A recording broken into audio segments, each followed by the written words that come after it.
Good morning.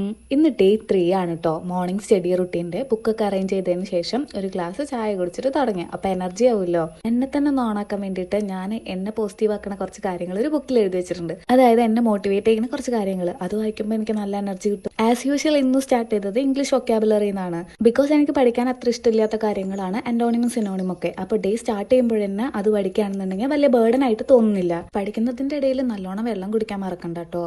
പഠിക്കുന്ന സമയത്ത് body hydrated ആക്കി വെക്കുക എന്നുള്ളത് അത്ര ഇമ്പോർട്ടൻ്റ് ആണ്. പിന്നെ നോക്കിയത് PSC ബുള്ളറ്റിന്റെ 2024 കറണ്ട് അഫയർ ആണ്. മുന്നേ നോക്കി വെച്ചതായതുകൊണ്ട് ഈസിലി ഒന്ന് റിവൈസ് ചെയ്യും. പിന്നെ ഒരു ബ്രേക്ക് ആയിട്ട് ചേച്ചീൻ്റെ അടുത്ത് പോയി നോക്കിയപ്പോൾ ചേച്ചി പഠിക്കുകയാണ് കേട്ടോ. പിന്നെ അവിടെ കുറെ നേരം നിന്നില്ല. അവള് പഠിത്തം കൂടെ ഞാൻ വർത്താനം പറഞ്ഞ് കൊളാക്കും. അപ്പൊ പിന്നെ താഴേക്ക് വന്നു. ഇച്ചുനാണെങ്കിൽ സ്കൂളിൽ പോകാൻ ടൈം ആയിട്ടുണ്ട്. ഇച്ചു എന്തൊക്കെയോ വായിക്കുന്നൊക്കെ ഉണ്ട് കേട്ടോ. ഇന്ന് പൂക്കൾ ഇടുന്ന ഡേ 2 ആണ്. അത്തം ചിത്തിര ആണെന്ന് തോന്നുന്നു. എന്തായാലും വീട്ടിൽ പൂക്കളൊക്കെ ഇട്ടിട്ടുണ്ട്. ഇനി മോർണിംഗിൽ ഏറ്റവും അടിപൊളിയായിട്ടുള്ള ടൈമാണ് ഇന്റെ ഇച്ചുവിന്റെ കുറച്ച് സമയം. ഇന്നാണെങ്കിൽ എസ്തെറ്റിക് പിടിക്കാൻ വേണ്ടി കിട്ടിയത് തൊട്ടവാടി ചെടീന്റെ പൂക്കളാണ്. അങ്ങനെ കുറച്ച് കഴിഞ്ഞപ്പോഴേക്കും ഇച്ചുവിന്റെ സ്കൂൾ ബസ് വന്നു. ഇന്ന് രാവിലെയൊക്കെ മഴ ഉണ്ടായതുകൊണ്ട് അതിന്റെ ഒരു മൂകതയുണ്ട്. ഇന്ന് പുട്ടും പഴമായിരുന്നു ബ്രേക്ക്ഫാസ്റ്റിന് ശേഷം നെക്സ്റ്റ് സെക്ഷൻ ആരംഭിക്കുകയാണ്. അപ്പൊ എല്ലാവർക്കും ഒരു നല്ല പ്രൊഡക്റ്റീവ് ഡേ ആവട്ടെ.